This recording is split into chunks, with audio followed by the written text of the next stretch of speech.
Bonsoir à tous. Tout d'abord, un grand merci à Johanna et Dov. J'allais dire plutôt Johanna que Dov de préparer cette table. C'est vrai. Parce que c'est pas simple. En pleine semaine comme ça, les gens ils travaillent, se préparent. Et c'est toujours intéressant d'avoir un cours de Torah dans la maison. Pas seulement que c'est important, le rabbi conseillait à chaque fois que pour l'harmonie dans le couple, pour Shalom Bayit, c'est toujours bien d'avoir un cours de Torah dans la maison, c'est ce qui peut aider. Et ça amène la bracha dans la maison. Ça amène la bracha du fait qu'on n'est pas là dans la maison seulement en train de se chamailler, crier, manger, parler des affaires ou quoi que ce soit, mais aussi apprendre la Torah et que les parents, et que les enfants, puissent voir que les parents, ils sont là en train d'apprendre, d'organiser des cours de Torah, réunir du monde. Je pense que c'est énormément important. Et surtout, comme Johanna me disait ce soir, c'est aussi la Yula de Rabbi Yitzhak Abuchatzira. Je ne sais pas combien de gens ici ont entendu parler de Rabbi Yitzhak Abuchatzira, ne pas confondre avec celui que tout le monde connaît plus récent, en rapport avec Baba Meir. Là, on parle un des fils de Rabbi Yaakov Abuchatzira qui est décédé. Il n'est pas vraiment décédé, il a été tué. Est-ce que quelqu'un connaît son histoire? Dov? Charlie, tu connais l'histoire? Que quelqu'un connaît l'histoire? Alors oui, alors d'abord le cours est bien sûr dédié à la sécurité de nos frères et sœurs en Israël, protection de nos soldats. Dieu fasse qu'on entend, qu'on partage que des bonnes nouvelles. Amen. Et qu'on en finisse une fois pour toutes avec tous ces ennemis qui attaquent Israël depuis tous ces continents, de tous ces pays. Et qu'on puisse éradiquer, pas seulement le Hamas, mais tous les autres une fois pour toutes. Pour la guérison de tous les blessés, pour le retour de tous les otages, ainsi que pour la guérison de Israël ben Aïcha. Et tu m'as dit Nahum ben Rachmona. Et tout celui qui désire qu'on entend et qu'on partage toujours que des bonnes nouvelles. Rabbi Yitzhak Abuchatzira est né en 1860. Et il a été tué ce soir, le 14 juin 1912, 2 février. C'était le plus jeune fils de Rabbi Yaakov Abuchatzira, qui était le grand-père de Baba Saleh. Il est né à Rissani au Maroc. Il est appelé Rabbi Yitzhak sous le nom du Harizal, le Hari Akadosh. Il habitait et vivait dans la ville d'où il est né, sa ville natale. Là-bas, il a appris la Torah de Niglé, la Chassidut, dans la yeshiva de son père, parmi eux avec son neveu Rabbi David Abuchatzira et Baba Saleh, qui étaient parmi ses élèves. Après quelques années qu'il a pris dans la yeshiva, il a décidé d'apprendre tout seul. À l'âge de 16 ans, il a déjà écrit des préfaces au livre de son père. À l'âge de 23 ans, il a enseigné à plusieurs élèves, il a commencé à écrire des livres. Même s'il n'avait pas un rôle officiel dans la yeshiva, il était important autour de tous les gens, tous les juifs de Tafrilat. Il a été envoyé plusieurs fois pour aller ramasser de l'argent pour la yeshiva. Un certain temps, il a décidé de voyager en Israël. Il est resté là-bas une certaine époque. Après, il est revenu au Maroc. C'était en 1903. En Israël, il s'est marié avec la fille de Rab Moshe Ben Naïm. Mais en revenant au Maroc, il a divorcé. Il était connu comme un tzaddik, un saint, quelqu'un qui avait Ruach HaKodesh. Pendant l'hiver de 1912, il est parti pour aller ramasser des fonds pour la yeshiva. Et pendant le voyage, c'était vendredi 14 juin, il a été tué par des bandits dans la ville de Toulal. Et là-bas, il a été enterré le même jour. C'était juste avant l'entrée de Shabbat. Son cercueil, sa tombe, elle est toujours présente là-bas. Et c'est un endroit que plusieurs gens vont pour prier, pèleriner à Toulal. Quand je préparais le courrier, je cherchais exactement, c'est où exactement Toulal, parce que quelqu'un l'a entendu une fois parler. C'est à côté de Midlat. Ça ne veut pas dire grand-chose, parce que les gens connaissent plus tout ce qui est la partie, on va dire, de gauche, qui est Marrakech, Casablanca, Fès. C'est vraiment de l'autre partie. Ça, c'est l'endroit où il se trouve. Je ne sais pas si des gens sont partis visiter sa tombe. En tout cas, que le mérite de ce tzaddik ce soir soit si présent pour tous ceux qui sont présents, ainsi que pour tous les peuples juifs partout où il se trouve. Il y a ici, si quelqu'un veut suivre dans le texte pour les sources du cours de ce soir. Est-ce qu'on va parler de ce soir? Un cours, je pense, très intéressant et surtout important dans la paracha de cette semaine. Le cours, il est en replay sur etora.fr, l'application des cours du Betravat Saneman. Et bien sûr, la paracha, c'est une paracha bizarre. On en a parlé hier soir dans le cours du fait qu'elle commence avec une énorme joie. On sort d'Égypte et elle termine avec la guerre d'Amalek qui est juste à la fin de la paracha. Vous avez dit à l'heure d'offre que le buffet est ouvert. Je ne cache pas que tout est cachère et mangeable. C'est pas artificiel. Il n'y a pas d'intelligence artificielle. Vous pouvez en profiter, manger. J'ai l'habitude dans tous les cours en général que les gens mangent comme ça, moi ils ne parlent pas. Savez-vous, n'hésitez pas. Hier on a parlé dans le cours pour rappeler, vous pourrez le revoir après si vous voulez sur l'application et sur le site sur etora.fr, comment vaincre le Hamas. Pourquoi on a une telle haine contre Amalek? Pourquoi la Torah d'un côté te dit tu n'as pas le droit de haïr les Égyptiens, tu n'as pas le droit de leur en vouloir, l'autre est à Ev Mitzri, Parce que parce que tu habitais dans sa terre, alors qu'à la fin, pourtant, on a souffert et subi là-bas pendant 86 ans, alors qu'on arrive à la fin de la paracha, on a rencontré un inconnu qui est venu faire la guerre à un peuple inconnu. On n'était même pas sur sa trajectoire. C'était pas une question de territoire, c'était pas une question d'argent, c'était pas une question de religion. C'était tout simplement la haine gratuite. La haine du juif parce que les juifs existent. Comme le Hamas aujourd'hui et comme tous ces autres ennemis qui attaquent Israël à longueur de journée. Et la question qu'on a demandé, pourquoi la Torah te demande que face à Amalek, la seule solution, c'est l'éradiquer de la planète. Machot imchet, zecher Amalek, tu dois l'effacer, il n'a pas le droit d'exister. Il n'y a pas de débat, il n'y a pas de discussion, il n'y a pas de convoi humanitaire, il n'y a pas de pourparler. Amalek, on l'éradique. Ça, c'est le cours d'hier soir, on ne va pas le refaire ce soir, pour le revoir sur Torah.fr ainsi que sur l'application. Ce soir, on va parler d'un autre sujet de la paracha, et c'est un sujet que j'en ai demandé, qui est relié avec la situation actuelle dans le monde, et particulièrement en Israël. Comment avoir un certain bitachon, comment avoir une certaine stabilité quand tout a l'air de s'effondrer. Comment avoir ce qu'on appelle pas seulement la émouna. La émouna, c'est bien. La émouna, on va dire, c'est la foi en Dieu. Il n'y a pas un juif qui n'a pas cette foi en Dieu, qui ne croit pas en Dieu. Bitachon, c'est beaucoup plus fort. Alors, mis à part le fait qu'en Israël, on a les Shabbat, les Shabbat, les Shinbet, Shiroté Bitachon Aklali, qui sont les services de sécurité, mais Bitachon, c'est la certitude. Comment avoir la certitude que tout ira bien? Et peut-être on se trompe. Peut-être qu'on ne mérite pas. Peut-être qu'on n'est pas à la hauteur. Peut-être qu'on a mérité une fois et qu'aujourd'hui, peu importe pourquoi, on n'a pas la chance de pouvoir profiter de cette sécurité, de ce bitachon. J'allais poser une question plus générale. Pourquoi bitachon? Parce que la paracha de cette semaine, c'est la paracha qui nous parle de la manne. Qu'est-ce qu'était la manne? On va parler ensemble ce soir, chacun son tour. C'est quoi la manne? La nourriture que Israël mangeait pendant le désert. La nourriture que Israël mangeait pendant le désert. Comment tu t'appelles toi? David. Dis-moi, c'est quoi la manne? C'est un cadeau du ciel. La nourriture. Voilà. C'est un cadeau du ciel. C'est sûr que c'était un cadeau? C'est Dieu qui donnait. C'est Dieu qui donnait. Est-ce que ça c'est un cadeau ou c'est pas un cadeau? Ça, c'est la pire épreuve qui existe. Hein? C'est la pire épreuve. Bravo. On a ici quelqu'un qui te contredit. Lui, il a dit que c'est la pire épreuve. Moi, je te demande une question. Tu habites où? Dans le 9e. Tu as une maison? Tu dors pas dans la rue? Non. À la maison, tu as un frigidaire? Oui. Si je te dis ce soir, tu vas dormir, il n'y a rien dans le frigidaire. Absolument rien. Demain, tu te réveilles, tu n'as pas où acheter quoi que ce soit. Il n'y a rien. Est-ce que tu penses qu'on peut vivre comme ça? Est-ce que tu pourrais vivre dans un endroit où je te dis tu as à manger que pour aujourd'hui? Tu n'as rien pour demain. Ni tu peux acheter, ni tu peux trouver, ni tu as un frigidaire, ni tu peux pas le garder ce que tu as. Tu n'as rien. Tu as une portion d'aujourd'hui, tu n'as plus après. Est-ce que tu te vois vivre dans une telle situation où tu te dis ça ne peut pas exister une telle situation? Oui. Ça peut exister. Ça peut exister. Oui, malheureusement, on a vu avec les otages qui sont sortis du Hamas, qui te racontent comment ils mangeaient une demi-pita par jour, quoi que ce soit, c'était la ration du jour. Et qu'ils ne savaient pas ce qu'ils allaient avoir demain. Mais que Dieu nous en préserve, je ne pense pas que c'est une situation dans laquelle chacun peut se retrouver. La paracha de cette semaine nous parle d'une telle situation. Et c'est pour ça qu'on va débattre ce soir. Est-ce que la manne, c'est un cadeau? Ou c'est le pire des épreuves, peut-être le pire des cadeaux? Peut-être le pire des malheurs qui a pu arriver au peuple juif? Allez-y, vous. Vous appelez comment? Simon. Simon. Dites-moi. La manne.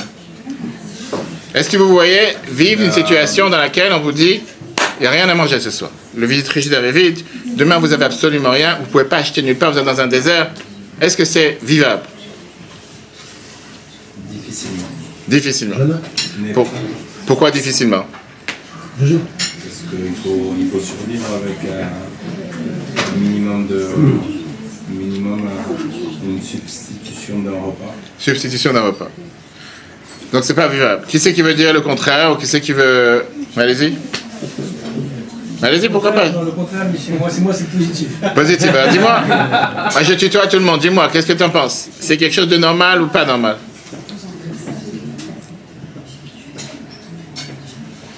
Et pourtant, on raconte ça tous les jours. Non, les deux sont possibles. Qu'est-ce que Ça peut être normal, comme un enfant, on va lui donner à manger, et que c'est un adulte, il va aller travailler pour avoir à Je suis manger. d'accord avec toi, mais je te demande une question. Ce soir, tu vas dormir, tu n'as plus rien à manger à la maison. Demain, le frigidaire, il est vide. Tu ne peux pas acheter quoi que ce soit. Tu n'as pas où acheter. Pas parce que tu n'as pas d'argent. Tu as des lingots d'or, tu as des millions en banque. Il n'y a pas où acheter. Est-ce que c'est une vie normale ou pas une vie normale? Est-ce que c'est un cadeau ou c'est quelque chose qui est la pire des épreuves qui peut exister? C'est un cadeau. Mon point de vue, c'est une épreuve qui est dure. Bien sûr que c'est pas normal. Parce que c'est une habitude. On va donner, c'est comme un enfant. On va lui donner à manger tous les matins. On va lui habituer à ce système-là. Donc, pour moi, non, ça ne devrait pas être logique. Ça ne devrait pas être logique. Okay. Donc, si tu as des enfants... Si j'ai aujourd'hui mes enfants, je ne leur donne pas la nourriture à table comme elle est là aujourd'hui. Je leur dis, s'ils veulent du lait, très bien, tu veux du lait, tu vas chercher. Tu leur ramènes à table. Oui. Tu vas faire ton petit déjeuner.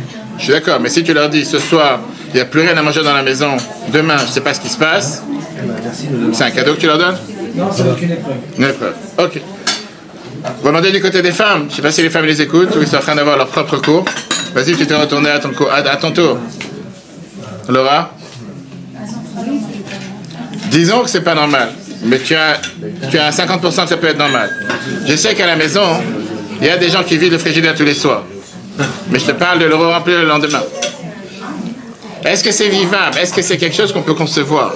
Est-ce que c'est un cadeau? C'est ça que ma question est. Est-ce que c'est normal ou c'est quelque chose qui est... C'est impossible. C'est inconcevable que quelque chose pareil se passe. C'est pas normal. Alors encore une fois, un cadeau, c'est exceptionnel. Je suis d'accord avec toi, mais est-ce que ça c'est un cadeau? D'Afka, bien sûr, c'est un cadeau. Ok. Alors explique-moi pourquoi c'est un cadeau. Parce que je sais pas ce que tu vas manger demain. J'ai rien à manger, je reçois quelque chose qui me permet de vivre. Mais tu sais pas ce que tu as demain. Je sais pas ce que j'ai demain, mais en tout cas aujourd'hui c'est un cadeau. Ok. Donc pour toi c'est un cadeau. Quelqu'un d'autre? Quelqu'un du côté des femmes? Personne n'écoute? Ok. Alors? C'était pas un cadeau pour tout le monde vu qu'il y en a qui avaient besoin d'aller beaucoup plus loin que d'autres pour aller chercher la manne. Et donc? Voilà. Très bien, mais tu pouvais aller le chercher quelque part. Bien sûr. Mais ça fait... Là, je te dis, tu n'as pas où à chercher. Je te dis, ce soir, tu n'as plus rien dans la maison. Demain, tu n'as pas où aller chercher quoi que ce soit. C'est fini. Il n'y a pas. Si on va voir, chers amis, ensemble, je pense que quand on parle de bitachon, quand on parle de... Tu vois, pourquoi il fallait mélanger les couples? Mesdames. On a l'habitude. Quand on parle de bitachon, c'est vrai que les gens ont tendance à expliquer quand tu dis bitachon, qu'est-ce que ça veut dire bitachon, avoir confiance en Dieu. Ça, s'appuyer sur Dieu, être garanti qu'il y aura la sécurité. Je te dis, pense bien, tout ira bien. Alors d'abord, analysons, qu'est-ce que ça veut dire avoir le bitachon? Je te dis que d'abord, c'est une mitzvah. On ne parle pas seulement d'une ségoula, comme on dit, ou d'un bon conseil. On va voir qu'est-ce que Rabbi Yona, de Gironde, en Espagne, il dit que c'est une mitzvah, le ta'aseh, qui nous oblige, une mitzvah négative qui nous oblige à chacun d'entre nous, comme on a le devoir de s'arrêter de travailler Shabbat. Regardez le numéro 1, celui qui a la fait poursuivre. Chumash Dvarim, chapitre 20. Le Torah nous dit qu'il était la milchama loivecha. Quand tu sortiras sur la guerre contre tes ennemis, à ce moment-là, tu vas voir un cheval, et tu vas chevaucher, etc. En deux mots, tu vas voir des ennemis. L'autre ira, mais n'aie pas peur d'eux. Viens le Sharet Tshuva de Rabbi Yona. Et il te dit que là, on a appris que si quelqu'un il voit qu'il y a une souffrance, un malheur qui peut arriver, il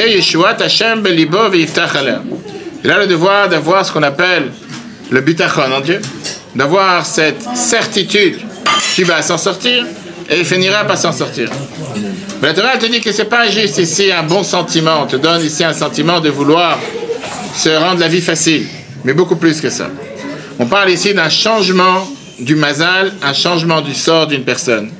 Le fait que quelqu'un ne va pas faire attention à toutes les menaces, à toutes les difficultés, et là, cette bitachon, cette certitude que Dieu va être là pour l'aider, ça transforme sa vie en positif. Regardons ce qui est écrit dans le Tehillim, le roi David, vous avez dans la feuille, Tehillim, chapitre 32, verset 10. David Amalek dit, Vaboter, Bachem, vous avez les feuilles? Non. On a distribué les feuilles, ils sont partis de toutes les feuilles. Vaboter, Bachem, Chesed, Yesod Avenu. Celui qui a confiance en Dieu, celui qui a cette certitude en Dieu, la bonté va l'entourer. Viens dans les écrits, le 4e Amar, chapitre 46, c'était dit. Mais derrière le bitachon, là vous avez la feuille. Le bitachon, c'est quoi? L'amshir chesed chinam ala botrim b'Hashem.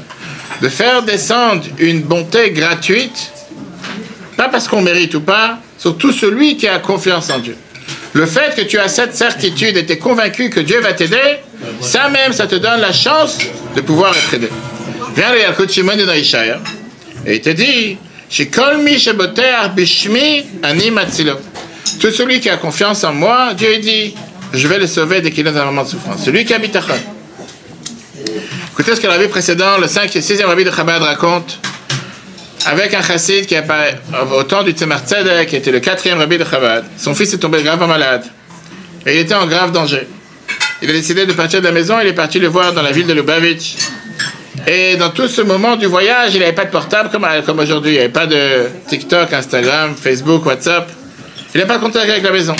Il est arrivé chez le rabbi, il était vraiment brisé parce qu'il s'est dit, quand je suis parti de la maison, la situation de mon fils était déjà difficile.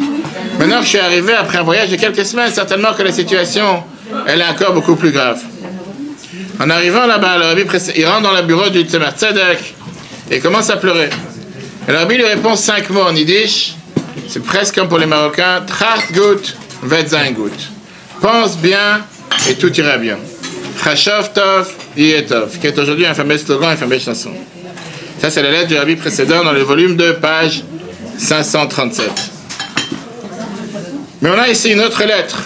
Une lettre que le rabbi a écrite dans le volume 3, page 372. Un juif qui a écrit au rabbi, qui travaille comme shochet dans une ville, dans un endroit. Il travaille comme shochet dans un endroit. Et tout d'un coup, son père est décédé, il doit maintenant faire le Kaddish. Et il dit que dans la ville où il est, il ne peut pas trouver un minyan pour faire le Kaddish. Il demande au rabbi, est-ce que je dois continuer à travailler dans cet endroit pour amener la parnassa, pour amener le gain de vie à ma famille? Ou à ce moment-là, je pourrais en même temps payer les dépenses de l'enterrement de son père. Ou bien l'essentiel, c'est de déménager, de délocaliser, d'aller dans un endroit où il pourra faire le Kaddish, quitte à perdre sa parnassa.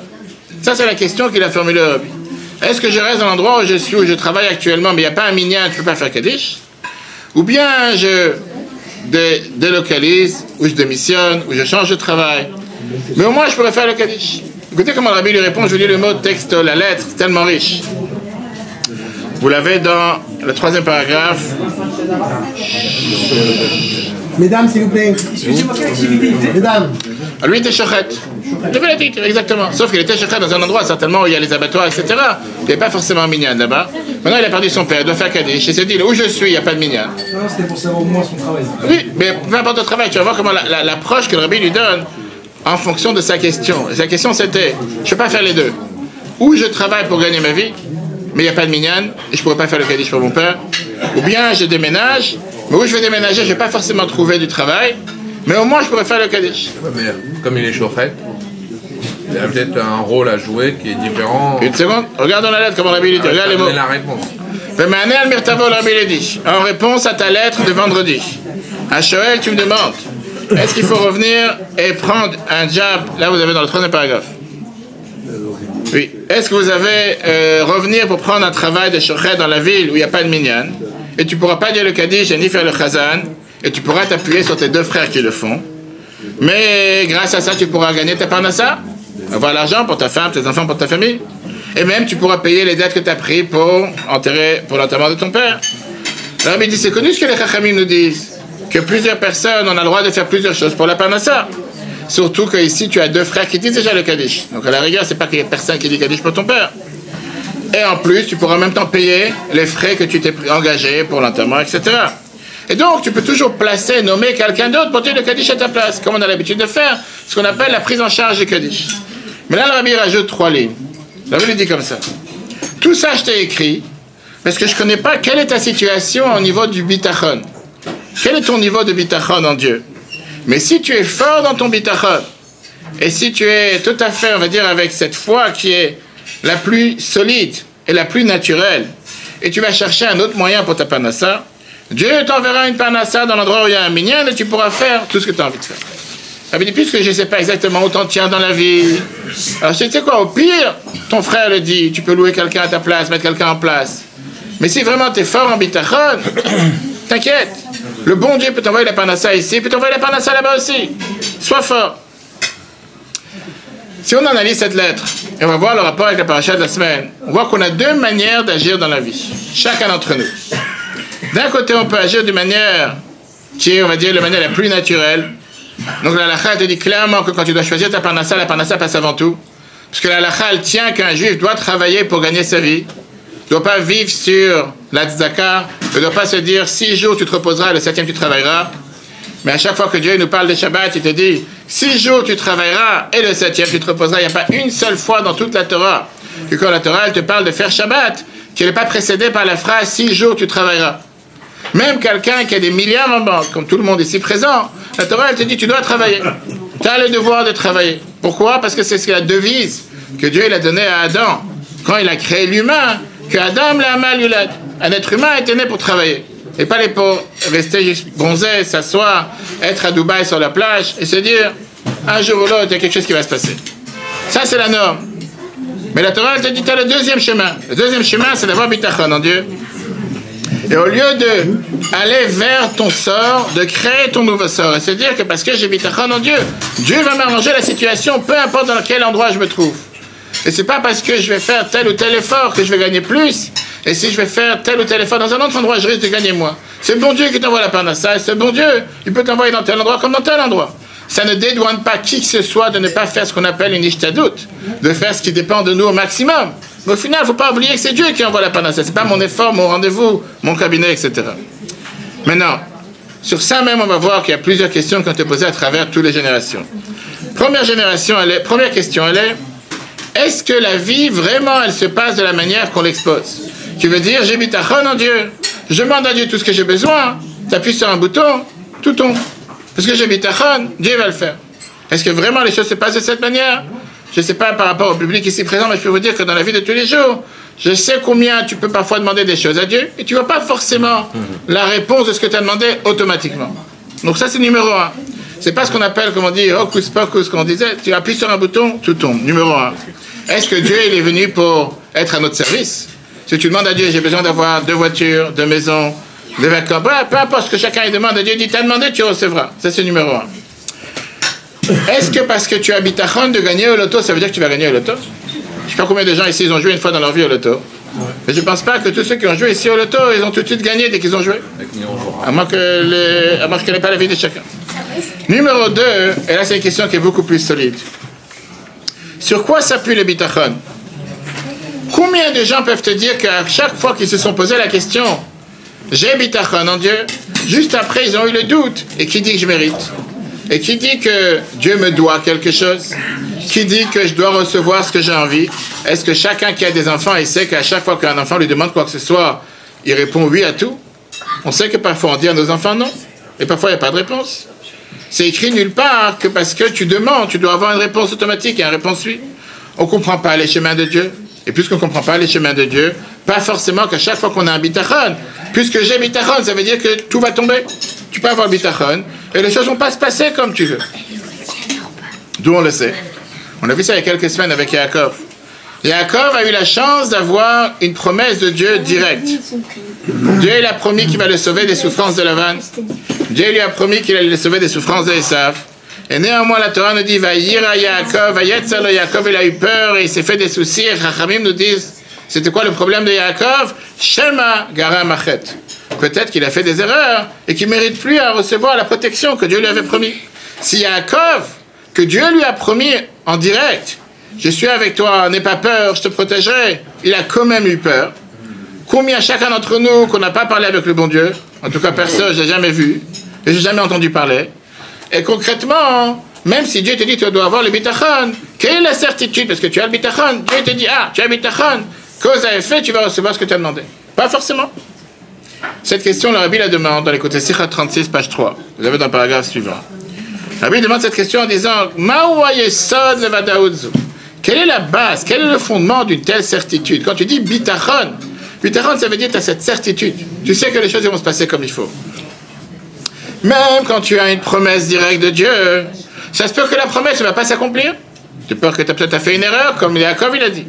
À peu près raison qu'on n'a pas de promesse de Dieu. Et donc on doit tous avoir cette crainte à l'intérieur de nous. Peut-être qu'un jour on n'a pas fait les choses à 100%, et peut-être qu'on ne mérite pas aujourd'hui telle et telle promesse. Donc c'est pas parce que j'ai bitachon que forcément je vais recevoir quoi que ce soit. Comme j'ai dit tout à l'heure, tout ça n'enlève pas le fait qu'on doit toujours faire tout ce qui dépend de nous, au maximum pour pouvoir mériter ce bitachon, mériter cette protection et mériter ces bénédictions. Mais pas forcément parce que nous on a fait tout ce qui dépend de nous, que Dieu va nous le donner. Pour ça, il faut rentrer dans la paracha de cette semaine. La paracha de cette semaine, c'est, si on peut dire, la paracha du bitachon. C'est la paracha centrale qui nous apprend qu'est-ce que ça veut dire avoir bitachon en Dieu. Comme j'ai dit tout à l'heure, la paracha, elle est bizarre parce qu'elle commence avec une histoire sortie d'Égypte, dans laquelle on a un peuple de quelques millions de personnes qui s'enfuient d'Égypte, et tout d'un coup, il est libéré, on réussit à se séparer de nos ennemis jurés, on devient les plus riches de la planète, que ce soit en sortant d'Égypte, que ce soit sur ce qu'ils ont ramassé sur le bord de mer. À la fin de la paracha, on trouve un ennemi qu'on n'a jamais entendu parler de lui, qu'on lui a jamais rien fait, qu'on n'est pas sur sa trajectoire, ni sur son terrain, ni une guerre de religion, mais quand même, il décide de vouloir attaquer le peuple juif, en montrant qu'ils ne sont pas si forts que ça. On peut les attaquer, c'est Amalek, et la Torah nous dit qu'est-ce qu'il faut faire contre lui. Mais en plein milieu, la Torah nous raconte cette histoire de la manne. C'était quoi l'histoire de la manne? Qu'est-ce qui se passait exactement? On est 1 mois exactement après la sortie d'Égypte. On a fini le manger qu'on a amené avec nous pour sortir d'Égypte. Chacun il était parti avec un sac, avec des matzot, ce que vous voulez, avait à l'intérieur. Le matin, des latkes, si tu veux, des moufletotes pour les Ashkénazes et des latkes pour les Tunisiens. Le matin du 15 Iyar, le peuple juif est resté sans pain, sans 1 gramme de blé, pain, il n'y avait absolument rien. On parle ici de millions de personnes, de plusieurs millions de personnes, hommes, femmes, enfants, qui n'ont plus de féculents, qui n'ont plus de céréales, ils n'ont absolument rien, sans rien. Et là, bien sûr, comme d'hab, le peuple juif commence à se plaindre contre Dieu, et il commence à dire que, à quoi ça sert qu'on est sorti d'Égypte. On avait le bonheur en Égypte, on avait les sushis, on avait les poissons gratuits, les concombres gratuits, on avait les algues, on avait bref. C'était le Club Med. Tout d'un coup, on arrive ici dans le désert, on n'a plus rien à manger. Dans la mémoire courte de ce qu'on a souffert. Ça va arriver après. Et Dieu, il décide de faire un miracle qui ne s'est jamais passé dans l'histoire. Et qui ne s'est jamais reproduit et qui ne se reproduira pas encore une fois. C'est quoi le miracle? Du pain qui tombe du ciel. Alors, prenons un instant, sortons de ce contexte. Prenons un enfant qui est né dans 5 ans. Combien de temps on était dans le désert? Combien de temps on était dans le désert? Dans le désert? 40 ans. 40 ans. Dans le désert, on était 40 ans. Un enfant, il est né à la 5e année. La seule chose qu'il sait, c'est que quand il veut manger, qu'est-ce qu'il fait? Il n'y a pas de frigidaire, il n'y a pas de congélateur, il n'y a rien. Il attend le matin, il a les pains au chocolat qui tombent du ciel, il a les croissants qui tombent du ciel, il a le fromage qui tombe du ciel. Ce qu'il veut tombe du ciel. Il a vécu comme ça pendant 35 ans. Il arrive maintenant en Israël, après 40 ans du désert, et les parents lui disent, c'est quoi mon cher enfant, maintenant qu'il a 35 ans. Lui, il raconte à ses enfants, il dit, écoute, tu veux quelque chose? Tombe du ciel. Et là, en arrivant en Israël, il lui dit, écoute, tu veux quelque chose? Va labourer la terre, va mettre une graine, attends que ça pousse, il faut qu'il pleuve, il faut qu'il y ait du vent, attends que le blé, une fois que le blé a grandi, il faut commencer à moudre le blé, il faut commencer à en faire du pain. Et là, les enfants, ils disent, on n'a jamais vu une chose pareille. Nous, on a toujours su une seule chose, que tu veux quoi que ce soit, tu demandes, ça tombe du ciel. Et tout d'un coup, maintenant, il faut travailler dur. La paracha, elle te dit, Dieu, il a fait ce miracle avec le pain qui tombe du ciel. Et Dieu, il a dit en 2 mots, s'il n'y a pas de pain qui vient de la terre, il y aura du pain du ciel. Pendant 40 ans, le peuple juif était ce qu'on appelle Messoudar. Il n'avait aucun casse-tête, aucun ennui. La seule chose qu'il savait, c'est quand il a besoin de quoi que ce soit, il n'a pas de ce qu'on appelle les soucis de la parnassa, ça tombe du ciel. Il vivait sur un compte en banque qui était plein, sans limite. A priori, ça a l'air d'être le plus grand des miracles qui a pu exister. Parce qu'on parle ici de s'occuper d'une personne qui ne s'est jamais passée avant, sans précédent. De donner à quelqu'un ce qu'il a besoin sans jamais faire aucun effort de sa part. Sans aucun souci, sans aucun casse-tête.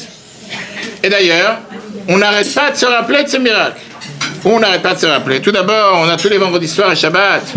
On a le Lechem Mishneh. On a les doubles pains sur la table pour se rappeler de la manne. Soit pour vendredi soir, soit pour Shabbat, se rappeler que la manne le vendredi, il y avait double portion qui tombait. C'est pour ça qu'on a les 2 pains Shabbat. On recouvre la chalotte avec une nappe pour se rappeler que la manne, quand elle arrivait, elle était aussi recouverte en haut et en bas. Donc apparemment, ça a l'air d'être le plus beau cadeau que Dieu lui a donné. Néanmoins, on va tout de suite voir comment la Torah elle-même, elle te dit que pas seulement que ce n'était pas un cadeau, c'était la plus pire des épreuves que le peuple juif a pu subir en Égypte, dans le désert. Pourquoi? D'abord, on voit comment Moshe lui-même, d'abord, quand Dieu lui fait savoir le miracle qui va se passer, qu'on va recevoir la manne, on voit que Moshe à aucun moment nomme la manne comme un cadeau. Nulle part. Tous ceux qui ont dit tout à l'heure que c'est un cadeau, certainement que c'est du Nouveau Testament. Dans l'Ancien Testament, dans la Bible, c'est pas écrit une chose pareille. Moshe, à aucun instant, il te mentionne que la manne, c'était un cadeau. C'était pas un cadeau. Comment Moshe il mentionne la manne? Il appelle ça un nisayon. C'est quoi un nisayon? Un test, une épreuve. Est-ce que le peuple juif va rester attaché à Dieu malgré une telle souffrance de recevoir la manne? Regardez dans le chiffre 2. Chumash Shemot, chapitre 16, verset 4. Vayomer Hashem el Moshe, Dieu il dit à Moshe, Hineni mamtir lachem lechem min hashamayim. Je te fais pleuvoir du pain du ciel. Le peuple devra sortir et le récolter. Le mana nasenu afin de te tester, ayeler betoratim. De te tester pour savoir est-ce que tu vas suivre ma Torah ou pas. Depuis le départ, Moshe met la barre très haute. Il dit, vous êtes plein, vous avez eu des soucis, vous n'avez plus à manger, vous voulez que Dieu s'occupe de vous, il n'y a pas de souci. Je vais vous faire tomber de la main du ciel, du pain du ciel. Ce n'est pas un cadeau que je vous donne, c'est un test. Ça veut dire que la manne, en rien, c'était un cadeau. C'était même pas quelque chose, on va dire, qui a été du surplus. Il n'y avait rien d'autre. Vous ne pouvez pas vivre sans ça. C'était une telle épreuve que Moshe dit, ça sera le test pour savoir si tu crois en Dieu ou tu ne crois pas en Dieu. Ce que Dieu, il a dit en quelques mots à Moshe, Moshe le répète dans le Chumash Devarim, chapitre 8, prochain paragraphe. Et Moshe, il te dit des mots qu'on n'a jamais entendu parler. Tu te rappelleras ce que tu as fait dans le désert pendant 40 ans. Le man anotra lenasotra pour te tester et te faire souffrir. Pour savoir est-ce que tu fais ces mitzvot ou pas. Et Moshe rajoute, Vaya'ancha, vayarivecha, vayachilcha et aman. Il t'a fait souffrir, il t'a affamé et il t'a donné à manger la manne. C'est Moshe qui le dit, c'est pas moi. Moshe est en train de te dire que Dieu il a envoyé la manne, c'était pas seulement un test. C'était pour vous mettre à l'épreuve, à une épreuve rude, à une épreuve difficile. En continuant, en disant à Shel que toi t'as pas connu, tes parents n'ont pas connu, etc. C'est-à-dire que Moshe lui-même te dit que la manne pendant 40 ans, c'était une souffrance pour le peuple juif. C'est pas quelque chose de facile. Qu'on marchait de manière totalement affamée dans le désert. Et ça, c'est d'ailleurs les mêmes mots qui ont été employés pour le jeûne de Kippour. Quand la Torah te parle du jeûne de Kippour, elle te dit qu'on a le devoir de jeûner le jour de Kippour. La Torah ne te dit pas comment jeûner, comment la hanot, comment, si on peut dire, se faire souffrir. C'est pas une souffrance, c'est juste se priver. Peut-être ça veut dire qu'il faut recevoir 39 coups le jour de Kippour. De ça que Moshe, il a mis le mot la hanot, qui veut dire se priver. Par rapport à la manne, on apprend que Kippour, on se prive de manger pendant 24 heures. À tel point, c'est comparé avec cette souffrance, cette épreuve qui était la manne. Vous voyez ce que dit la Gemara Yoma, page 74b, juste après. Rabbi Ishmael, une seconde. Rabbi Ishmael était dit, Tananem arkan inouï. Pour Kippour, c'est écrit le mot inouï, vénité met nafshetechem. Et dans la manne, c'est écrit Vaya'ancha, vous vous priverez. De la même manière que pour la manne, se priver voulait dire être affamé. Pareil, Kippour, ça veut dire se priver de ne pas manger. Et de là, on apprend que Kippour, on jeûne et on se prive. Pourquoi? Parce que la manne, c'était aussi le fait de se priver, d'être affamé, de ne pas manger. À tel point, le cadeau, qui était le cadeau de la manne. Dans la vérité, quand tu lis ça, tu ne comprends pas. On n'arrive pas à croire. Est-ce que c'est Dieu et Moshe qui parlent? Ou bien c'est Dathan et Aviram, c'est les pires ennemis du peuple juif qui parlent? Comment on peut découvrir, comment on peut nommer le plus beau cadeau que Dieu a donné au peuple juif pendant 40 ans dans le désert, en leur relevant les soucis de savoir de quoi manger tous les jours, comme un nisayon, un test, comme une épreuve, un rava qui veut dire être affamé, ne pas savoir quoi manger. C'est ce que je demandais au départ, est-ce que c'était un cadeau ou est-ce que c'était une épreuve? Est-ce que c'était le plus beau cadeau? Quand j'ai dit à quelqu'un aujourd'hui, pendant les prochains 40 ans, tu n'as plus besoin de te soucier à gagner ta vie, pas besoin de recevoir de salaire, tout ce que tu as besoin, tu l'as. Qui ne veut pas un tel cadeau? Qui refuse un tel cadeau? Qui n'est pas content, qui n'est pas reconnaissant face à un tel cadeau? Et là, la Torah, elle te dit que c'était la plus pire des épreuves. Pourquoi? Qu'est-ce que tu disais? Moi, je veux bien que ce soit une épreuve. Ici, tu vois tous les jours que tu as ce miracle-là. Pourquoi c'est une épreuve? Alors, on va tout de suite voir. On va tout de suite voir c'était quoi le gros problème qu'on avait avec la manne. Mais justement, mais avant ça, quand je dis aujourd'hui, je t'enlève tous tes soucis. Tu n'as plus besoin de travailler. Même si tu travailles, tu n'as aucun casse-tête, aucun ennui. Tout ce que tu veux, tu reçois. Gratuitement, sans effort. Pourquoi la Torah le décrit comme un tel test? Affamer une personne. Au final, tu veux manger, tu as tout ce qu'il faut aujourd'hui. Tu ne manques rien. Pourquoi décrire ça de manière si difficile et si dure? Quel est le test? Ça dépend de Dieu. Hein? Ça dépend de Dieu. Ça veut dire que sans ça, on ne dépend pas de Dieu. Oui, mais là, c'est Dans la si Dieu il n'envoie pas, on ne mange pas. Dans ce que vous venez de dire, vous avez dit la question et la réponse. Parce que qu'est-ce qui s'est passé avant de recevoir la manne? Comment s'appelle Madame qui a... Déborah. Madame Déborah. Avant ses 40 ans. Avant qu'on n'ait plus quoi manger, on ne dépendait pas de Dieu. On dépendait des Égyptiens. On n'est pas en Égypte. Vous pensez sincèrement qu'on dépendait des Égyptiens? Pendant le mois qu'on est sorti d'Égypte, qu'on avait amené à manger avec nous, et jusqu'à la minute où on n'a plus rien à manger, on dépendait de qui? De Dieu. Alors qu'est-ce qui a changé avant et après? C'est la prise en charge. C'est la mutuelle qui prend en charge. Le reste, ça charge. Quelle différence entre avant et après? Ils se sont plus sentis en sécurité. Le livreur.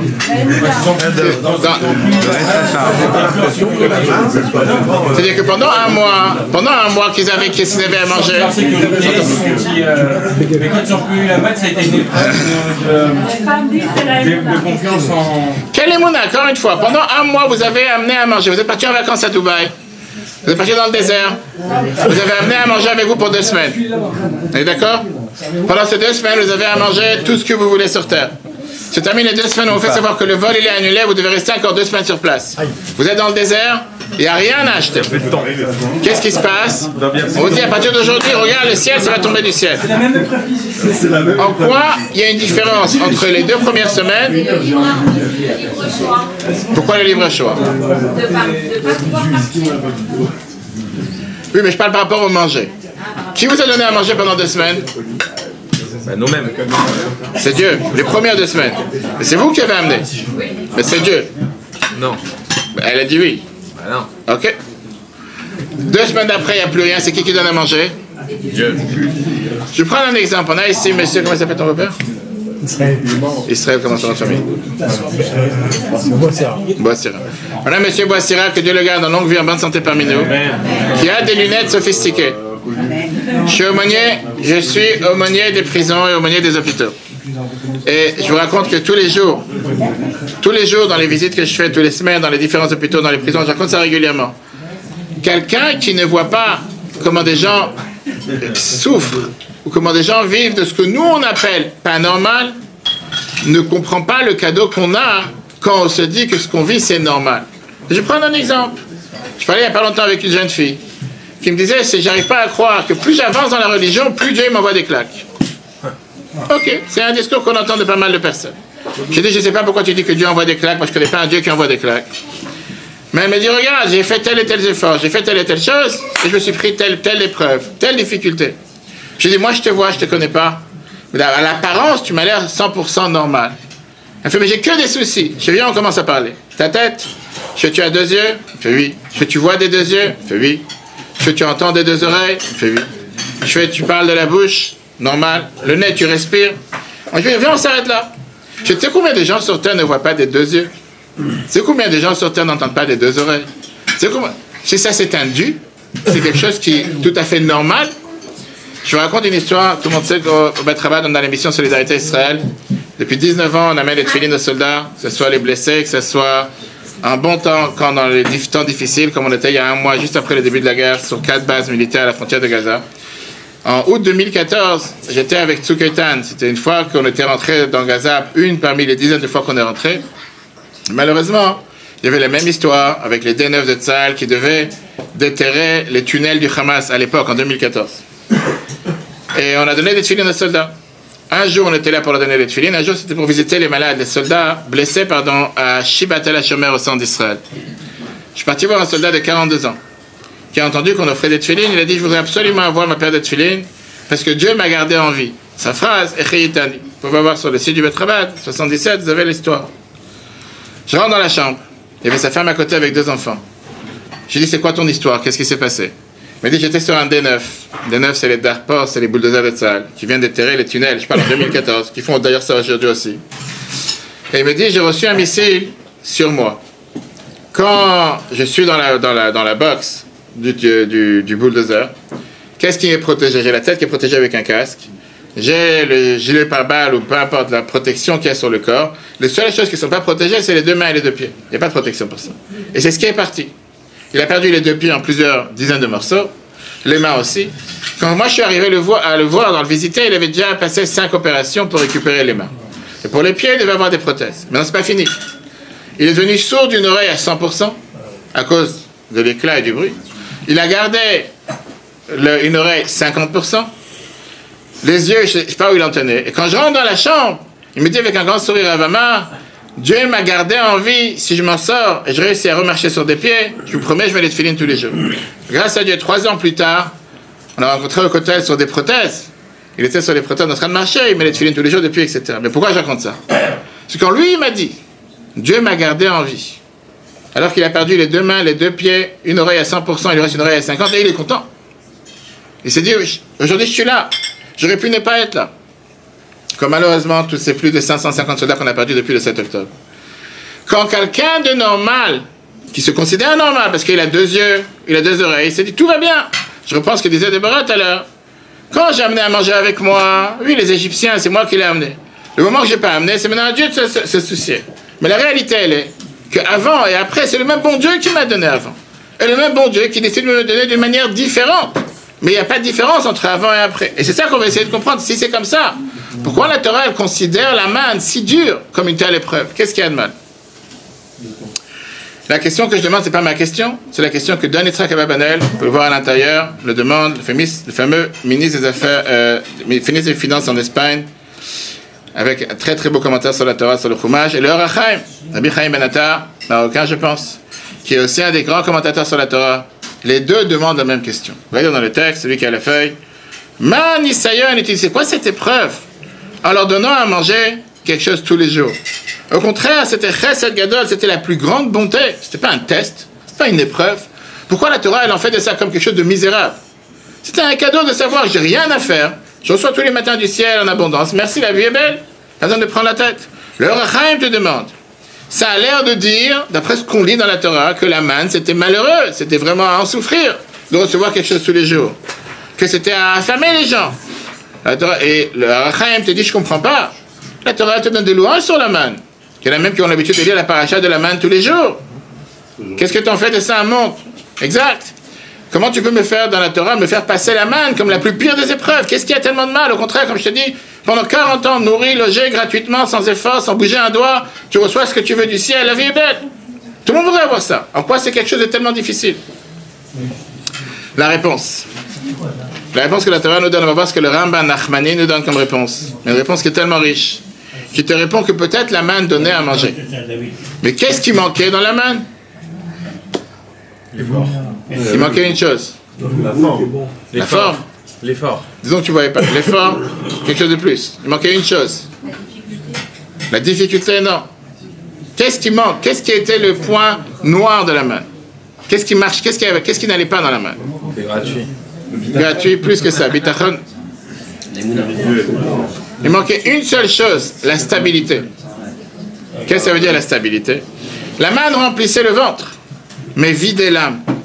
Aller dormir ce soir, sans savoir ce que je vais manger demain, c'est pas facile pour qui que ce soit. Mais au bout d'un jour, ok, le premier jour, le deuxième jour, au bout de 10 jours, je sais que ça va tomber demain. D'où tu sais? D'où tu sais? Ah, je suis habitué. Mais d'accord, c'est ce que je te dis. Qui tu peux te garantir entre moi et toi ici ce soir qu'on va se réveiller demain matin? On n'a aucune garantie.